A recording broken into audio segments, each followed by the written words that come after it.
Hello everyone. तो आज हम लोग एक टॉपिक पढ़ेंगे जिसका नाम है कॉलिजन थ्योरी। कॉलिजन थ्योरी, ठीक है। तो पहले इसको समझना है, इसका नोट्स भी हम भेज देंगे वैसे तो।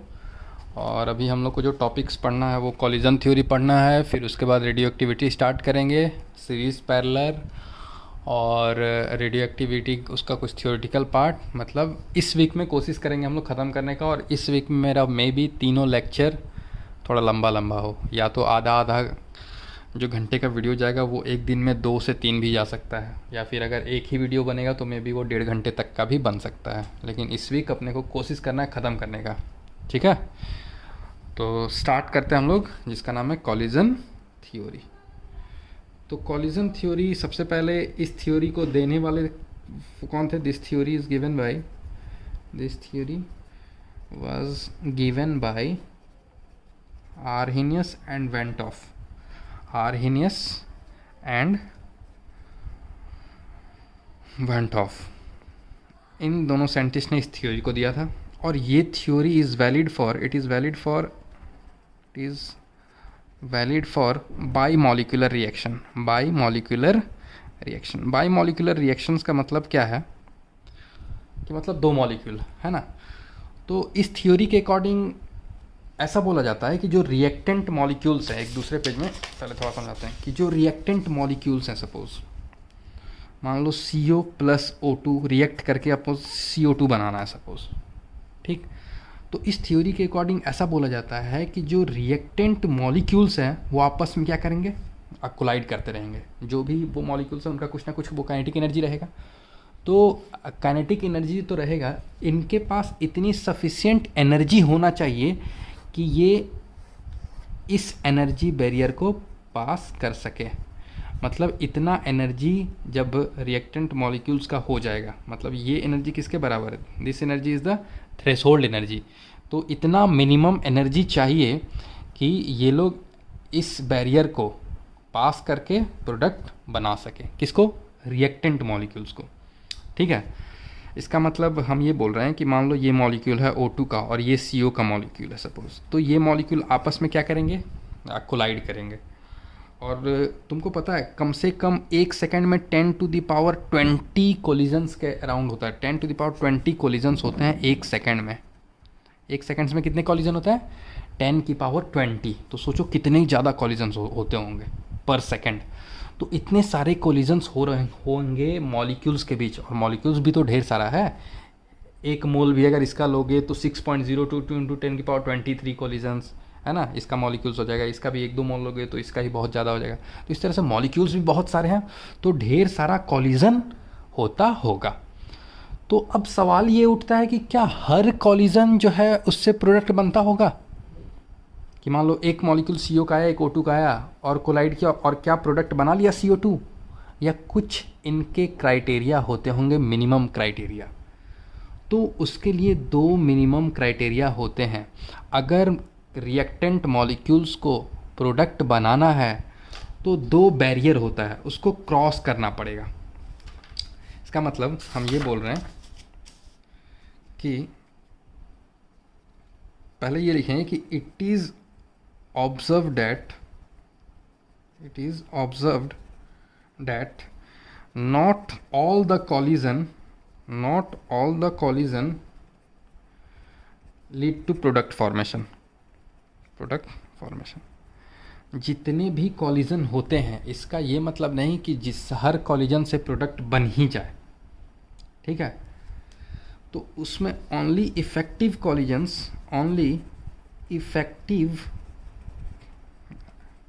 Collisions lead to product formation.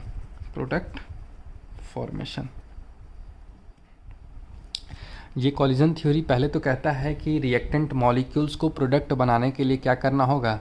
Collision करना होगा आपस में, ठीक है, ये कहता है। अब कॉलिजन जो है वो तो ढेर सारा हो सकता है, लेकिन ये देखा गया कि सिर्फ इफेक्टिव कॉलिजन्स ही प्रोडक्ट का फॉर्मेशन करेंगे। ये जरूरी नहीं कि जितने सारे कॉलिजन्स हो रहे हैं वो सब के सब प्रोडक्ट बनाए। सिर्फ इफेक्टिव कॉलिजन्स जो होंगे वो प्रोडक्ट का फॉर्मेशन करेंगे।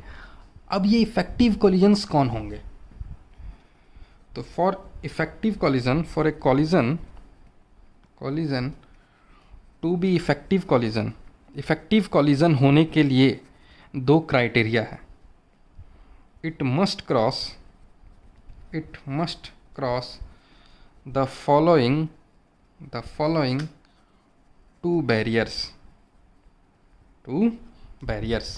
इफेक्टिव कॉलिजन होने के लिए किसी भी कॉलिजन को दो बैरियर से क्रॉस होकर गुजरना पड़ता है। पहला है एनर्जी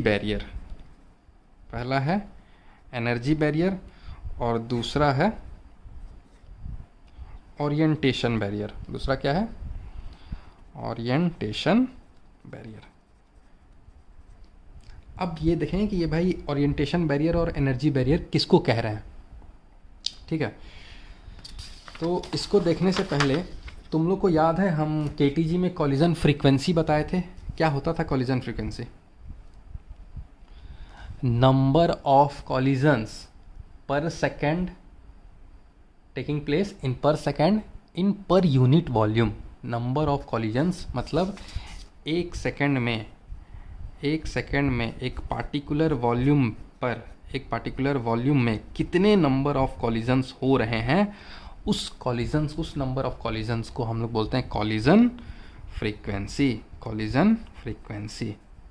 याद आ रहा है? जिसको Z से डिनोट करते थे, तो हम लोग Z से करते थे डिनोट, है ना, कॉलिजन फ्रीक्वेंसी। अब देखो ढेर सारे कॉलिजन्स हो रहे हैं Z के बराबर। अब है कि भाई एनर्जी बैरियर और ओरिएंटेशन बैरियर क्या होता है। एक काम करते हैं, पहले समझ लेते हैं फिर लिखेंगे। तो पहले समझने के लिए एक रफ पेज देखो। एनर्जी बैरियर का मतलब क्या है? एनर्जी बैरियर का ये मतलब है कि मॉलिक्यूल्स के पास जो कोलाइड कर रहे हैं उनके पास इतनी एनर्जी होनी चाहिए कि वो इस बैरियर को पास कर सके, इस एनर्जी बैरियर को पास कर सकें। इसका मतलब क्या हम बोल सकते हैं कि रिएक्टेंट मॉलिक्यूल्स के पास ये थ्रेशोल्ड एनर्जी के बराबर एनर्जी होनी चाहिए। इतनी एनर्जी होगी मॉलिक्यूल्स के पास तो ही वो प्रोडक्ट का फॉर्मेशन करेंगे। तो हम बोल सकते हैं कि only those collision which possesses energy equal to और ग्रेटर देन, हाँ इतना एनर्जी या इससे थोड़ी ज़्यादा भी हो तो भी वो चलेगा। तो मिनिमम इतना एनर्जी चाहिए प्रोडक्ट बनाने के लिए, ठीक है। और हम ये भी बोल सकते हैं कि जितने भी टोटल मॉलिक्यूल्स हैं उनमें से कुछ ही मॉलिक्यूल्स ही ऐसे होंगे जिनके पास इतना एनर्जी होगा, और वही मॉलिक्यूल हम बोल सकते हैं कि प्रोडक्ट बनाएंगे जिनके पास कम से कम इतनी एनर्जी हो या इससे ज़्यादा हो। इसका मतलब उन मॉलिक्यूल्स के पास जिनके पास इतनी एनर्जी नहीं है वो अगर कॉलिजन भी करेंगे तो वो प्रोडक्ट नहीं बनाएंगे। क्या हम सही बोल रहे हैं? बिल्कुल। तो अब सवाल ये उठता है कि क्या अगर मॉलिक्यूल्स को इतनी एनर्जी मिल जाए तो क्या वो प्रोडक्ट बना लेगा? अगर मॉलिक्यूल्स वो कॉलिजन कर रहा है और उसको इतना एनर्जी मिल जा रहा है कोलाइड करने के बाद, तो क्या वो प्रोडक्ट बना लेगा? क्या सोचते हो तुम? हाँ या ना? हाँ या ना? कितने लोग हाँ सोच रहे हैं? ना, आंसर इज नो। क्यों? क्योंकि प्रोडक्ट बनाने के लिए दो फैक्टर का होना ज़रूरी है। एक तो ये फैक्टर है कि इतना एनर्जी तो होना ही चाहिए, एक फैक्टर ये है, और इतना एनर्जी जिसके पास नहीं है वो तो प्रोडक्ट वो नहीं बनाएगा। वो मॉलिक्यूल अगर कोलाइड भी करेगा तो प्रोडक्ट नहीं बनाएगा। लेकिन जिनके पास इतना एनर्जी या इससे ज़्यादा है, क्या उसमें से भी ऐसा हो सकता है कि कुछ कॉलिजन ऐसा हो जो कि प्रोडक्ट ना बनाए? हाँ, हो सकता है। देखो समझो कैसे। हम बात कर रहे थे CO प्लस O2 रिएक्ट करेगा तो CO2 बनाएगा, मान लो। अब क्या CO2 बनाने के लिए एक तो इन दोनों मॉलिक्यूल्स के पास थ्रेशोल्ड एनर्जी होनी चाहिए, थ्रेशोल्ड एनर्जी है मान लो। उसके साथ साथ क्या होना चाहिए? देखो CO का स्ट्रक्चर हम बोल सकते हैं, ये CO का स्ट्रक्चर एक तरह से, और O2 का स्ट्रक्चर कैसे होता है? O डबल बॉन्ड हो, ठीक। तो हम बोल सकते हैं CO और O2 मॉलिक्यूल के पास दो ऑप्शन है टकराने का। या तो ये कॉलिजन ऐसे करे आमने सामने, कि इसका O2 का ऑक्सीजन का O और CO का ऑक्सीजन का O टकराए, या फिर टक्कर इस साइड से हो, या तो इस तरह से टक्कर हो या तो टक्कर इस साइड से हो। तो किस साइड से टक्कर करेगा, किस साइड से कॉलिजन होगा जिससे कि CO2 बनेगा? हमको बनाना क्या है? CO2, और CO2 का स्ट्रक्चर ऐसे होता है। अब तुम सोचो कि अगर कॉलिजन ऐसे हुआ रहता, ये वाला फर्स्ट वाला कॉलिजन CO और ये O अगर टकराते, तो हम बोल सकते हैं फिर तो ऐसे बनना चाहिए था भाई, COO CO2, फिर तो ऐसे बनना चाहिए था, लेकिन CO2 का स्ट्रक्चर तो ऐसे होता ही नहीं है। इसलिए इस O2 को बैक साइड से कॉलिजन करना होगा।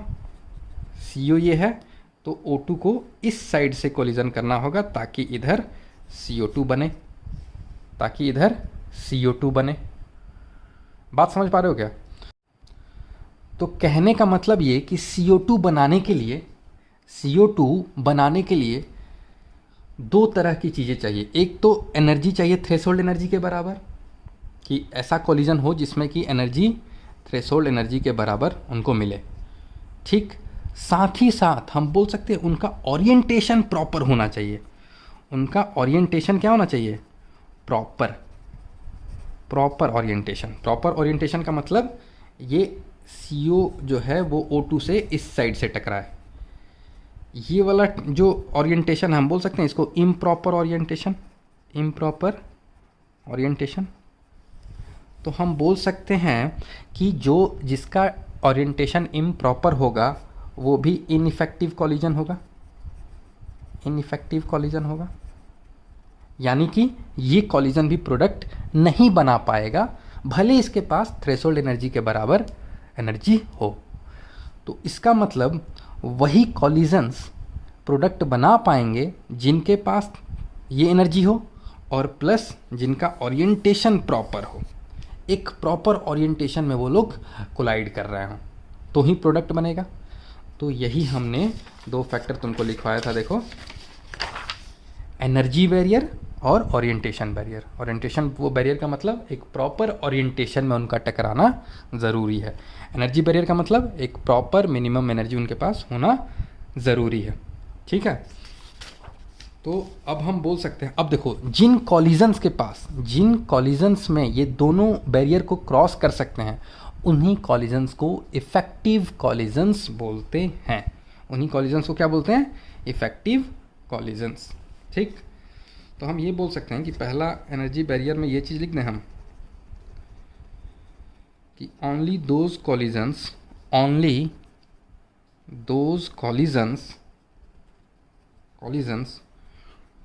टू बी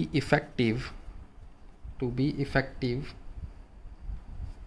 या ओनली दोज कॉलिजन्स, एक minute, which possesses energy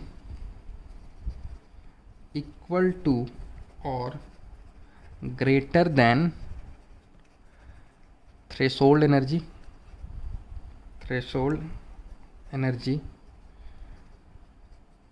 will form products। Energy barrier में हम पढ़ें कि इतना एनर्जी या इससे ज़्यादा एनर्जी जिनके पास होगा वो प्रोडक्ट बना सकते हैं, ठीक। Out of total molecules the fraction of molecules having energy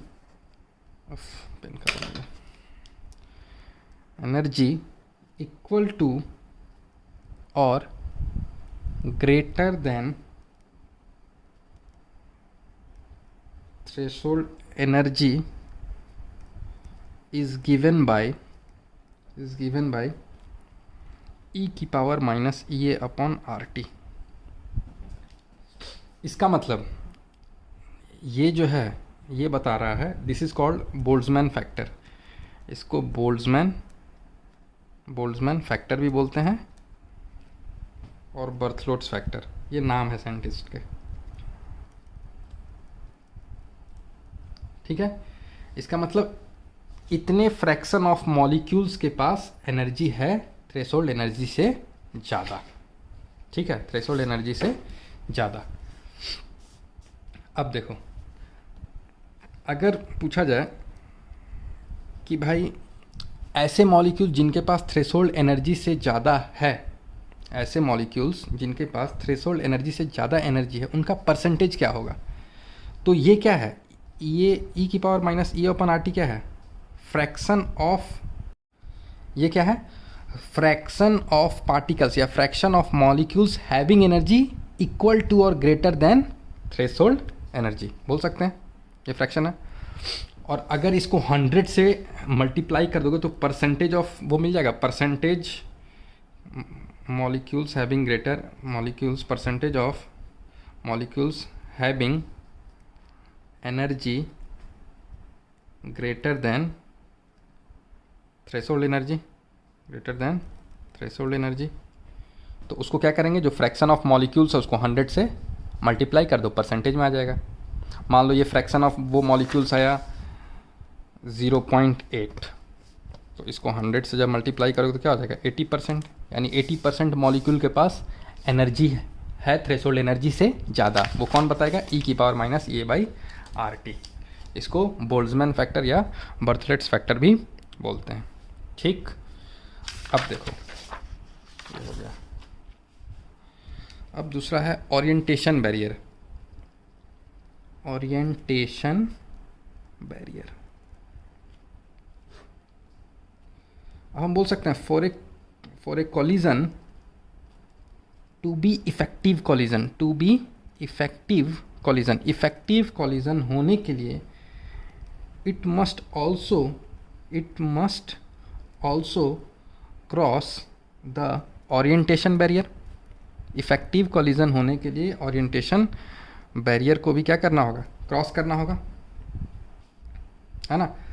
तो it may be possible that molecules have energy greater than और equal to threshold energy, yet they will not form products because their orientation during collision is not proper।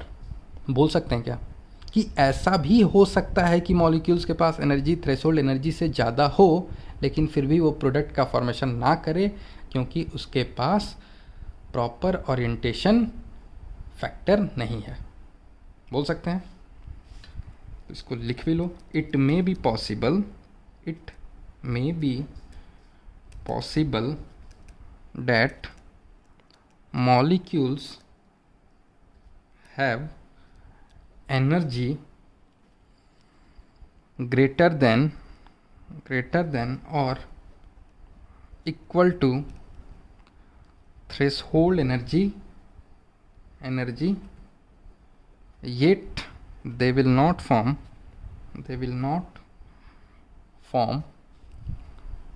products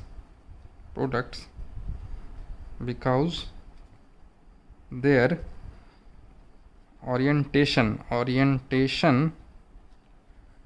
during collision is not proper।